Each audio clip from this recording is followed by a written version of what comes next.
पाकिस्तानी एक लड़की जो म्यूजियम में जाती है और गांधी और कायद आजम के स्टैचू के ऊपर अपनी ओपिनियन, अपने कमेंट्स करती है और गांधी के लिए बहुत बुरा बुरा बोलती है। मैं तो सुबह से वार्न कर रहा हूं, बल्कि गुज़िश्ता 6 महीने से वार्न कर रहा हूं कि तुम बहुत वीक सतह पे खड़े हो।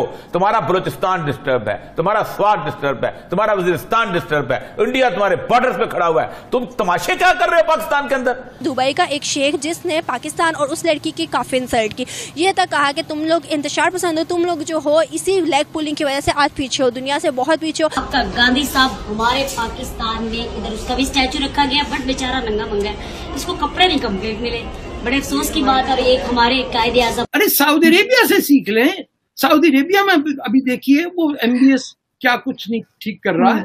अब तो उसको भी काफिर कह देते हैं, वो तो इंडियन मौलाना तो उसको भी काफिर बता रहे थे, यहूदी बता रहे थे। अगर पाकिस्तान ने चूं चां चरा की तो हम इंडिया से पाकिस्तान पे हमला करवा देंगे और इंडिया को हम सपोर्ट करेंगे।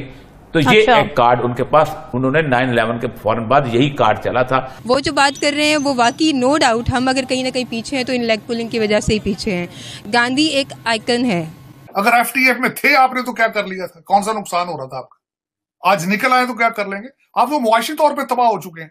अब अफ्रीकन छोड़ के लगता है ऐसा है कि एक इंडियन आ जाएगा प्राइम मिनिस्टर। ये इंडियंस तो छोड़ा ही नहीं है भाई, कोई टॉप ऑफिसर्स जिधर जाओ एक इंडियन बैठा होता है उधर। जब इंडिया तरक्की कर रहा है, इंडिया दुनिया में इकोनॉमिकली इंगेज हो रहा है। बाकी रही बात शेख ने क्यों इंडिया को डिफेंड किया, क्योंकि इंडिया लेग पुलिंग में इतना नहीं आता है।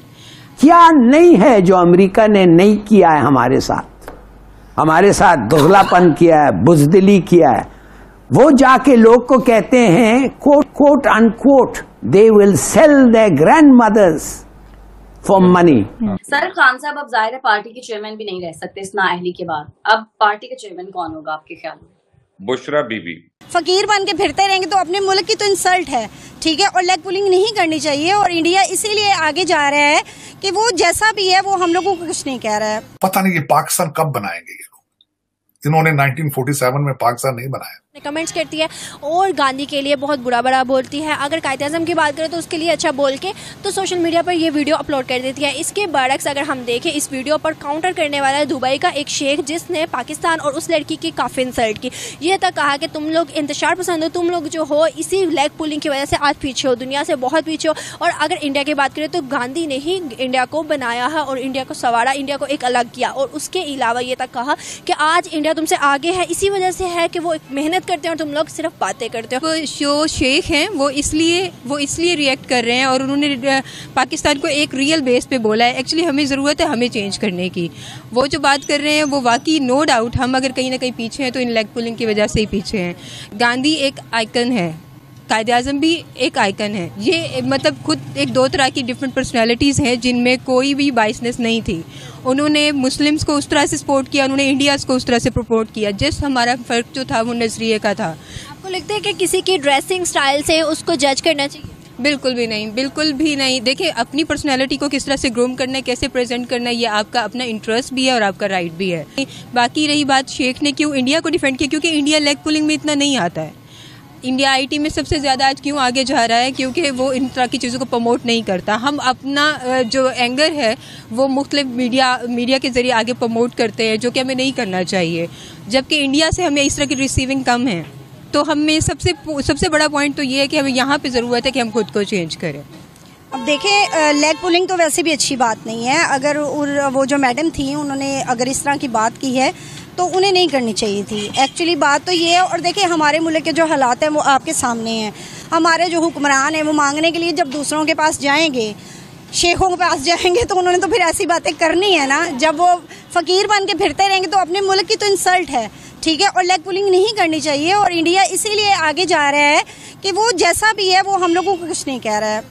अब आप इसाक डार साहब वहां खड़े होकर कहते हैं क्योंकि आपकी IMF की नेगोशिएशन फेल हो गई है, आपको पता चल गया है कि हमें हमारा कान बड़ोड़े जा रहे हैं, आपको पता चल गया है कि फैक्टिव में हमारे ऊपर तलवार लटकनी नजर आ रही है, आपको पता चल गया है कि पेरिस क्लब जो है आपसे पैसे मांगने के चक्कर में है।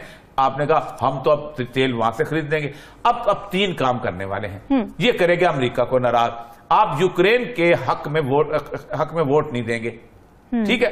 आप जनाब इसमें आपने ये बयान दे दिया मोहम्मद सलमान में, और आपने कहा कि हम उससे तेल खरीदेंगे, ठीक। और गैस तो ज़ाहिर बात आ ही नहीं सकती, वो तो अफगानिस्तान के पॉलिसी पाइपलाइन नहीं है। ट्रक आएंगे, कैसे आएंगे, तुर्कमानिस्तान से आएंगे, ये वो। ये सारी चीजें जो हैं आपने की हैं रिटेलिएशन में, शायद अमेरिका को धमकाने के चक्कर में कि अमेरिका फंसा हुआ है। लेकिन अमेरिका के पास एक और कार्ड मौजूद है जो वो कह रहे हैं कि अगर पाकिस्तान ने चूं चां चरा की तो हम इंडिया से पाकिस्तान पे हमला करवा देंगे और इंडिया को हम सपोर्ट करेंगे। तो ये एक कार्ड उनके पास, उन्होंने 9/11 के फौरन बाद यही कार्ड चला था। अब इस वक्त अखबारों में यही है कि ये कार्ड चलेंगे, अब देखें होता क्या है। ये कह तो दिया है कि रूस से ये तेल खरीदेगा, मगर बद्दार को याद होना चाहिए कि रूस के दुश्मन को आप, माने यूक्रेन को आप असला दे रहे हैं, और वो असला जो हमारे फैक्ट्रीज में बन रहे हैं और वो शिप हो रहे हैं काफी इन मेजर क्वांटिटीज। तो क्या समझते हैं, दुश्मन को आप, रूस के दुश्मन को आप हथियार दे रहे हैं, वेपन्स दे रहे हैं, कैसे समझेगा रूस? दूसरी बात, ये क्या ये एक न्यूट्रल एटीट्यूड है? फैक्ट ऑफ द मैटर ये है बीबी कि ये रूस और पाकिस्तान और रूस यूक्रेन ये सब बातें नहीं है। एक्चुअली जो आपका सवाल है pertains to Pakistan US relations, और ये एक अनहैप्पी मैरिज है और रही है। अच्छा। मगर अफसोस से तलाक जो है, जो होना चाहिए, जो इसीलिए तो तलाक को इन्वेंट किया गया है कि अनहैप्पी मैरिज का नतीजा होना चाहिए तलाक, वो हम नहीं पाते। और क्यों नहीं कर पाते? क्या नहीं है जो अमेरिका ने नहीं किया है हमारे साथ? हमारे साथ दोगलापन किया है, बुजदिली किया है। वो जाके लोग को कहते हैं quote quote unquote they will sell their grandmothers for money. ये अच्छी बात है? या क्या ये अच्छी बात है कि वो जाते हैं हिंदुस्तान को कहते हैं इस मुल्क पाकिस्तान के साथ हमारा तो सिर्फ ट्रांजैक्शनल रिलेशनशिप चाहिए, आपके साथ तो हमारा स्ट्रेटेजिक रिलेशनशिप है, you are are major non NATO power ally.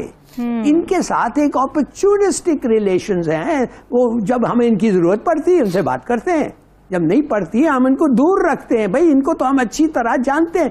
और काफी नहीं था कि वेंडी शर्मन ये कहे हिंदुस्तान में हिंदुस्तानियों को इन पब्लिक, मगर इधर आके वही औरत ने पाकिस्तानी लीडर्स के मुंह पे कह। तो मुझे उम्मीद है कि ये वीडियो आपको पसंद आया होगा। वीडियो पसंद है तो प्लीज हमारे YouTube चैनल को जरूर सब्सक्राइब कीजिए। इसी प्रकार का भविष्य में वीडियो देखने के लिए चैनल को सब्सक्राइब कीजिए। हमारे इस YouTube चैनल पे आपको इससे भी ज़्यादा इंटरेस्टिंग वीडियो भविष्य में देखने को मिलता रहेगा।